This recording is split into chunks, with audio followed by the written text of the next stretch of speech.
Well, এই সপ্তাহে হইচই অ্যাপে এক থ্রিলার ওয়েব সিরিজ রিলিজ হয়েছে, নাম কর্মা কর্মা। সৈনী সরকার, ঋতভরী ও ঋত্বিক চক্রবর্তী আছে এই সিরিজের মেন লিড রোলে। মোট 7টি এপিসোড আছে এই সিরিজে। সিরিজের গল্পটা চমকদার আছে, একটু অন্য ধরনের থ্রিলার সিরিজ করার চেষ্টা করা হয়েছে। তবে সিরিজের কিছু পরে গল্পটা কিছুটা প্রেডিক্টেবল মনে হতে পারে, কারণ মধ্যখানে তেমন কোনো ভাঁজ নেই। এই সিরিজ কি নিয়ে না বললে আগে বলা মুশকিল। সোহিনী মানে ঝিনুক ও ঋতভরী মানে সাহানা এক রান্না শেখার জায়গায় দেখা হয়, মানে এরা দুজনে রান্না শিখতে এসেছিল। দুজনের পরিবেশ সম্পূর্ণ আলাদা।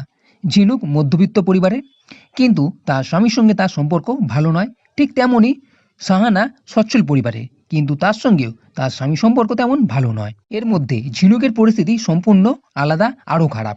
ফলে ঝিনুক দুজনের বরকে আলাদা আলাদাভাবে মারার কথা বলে এবং হঠাৎই একদিন ঝিনুকের বর মারা যায়। এইবার দেখার বিষয় হলো সত্যই কি সাহানা এর বরকে মেরেছিল। এর মধ্যে পুলিশ মানে ঋত্বিক চক্রবর্তীর এন্ট্রি হয়, তদন্তে আসে।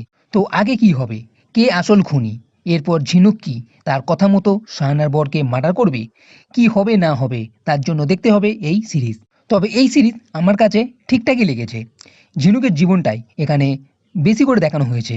সিরিজে প্রথম দিকে মোটামুটি ঠিকঠাক ছিল, খুন হবার পর সিরিজে একটু জোর আছে এবং পুলিশের এন্ট্রির পর হালকা মজা আসতে থাকে। কিন্তু এর মধ্যে সাহানা ঝিনুককে চাপ দিতে থাকা, ঝিনুকের ভয়ে ভয়ে থাকা, এইসব একটু টান টান ভাব নিয়ে আসে। আর এই সিরিজ শেষের দিকে একটু টুইস্টও নিয়ে আসে, কারণ এই সিরিজ যেমনভাবে আগে এগোচ্ছিল ভেবেছিলাম সেরকমই হবে, কিন্তু না, সিরিজের ক্লাইম্যাক্স সম্পূর্ণ আলাদা, একটা হ্যাপি এন্ডিং সেটা আপনি বলতে পারেন। সব মিলিয়ে এই সিরিজ ঠিকঠাক দেখার মতন।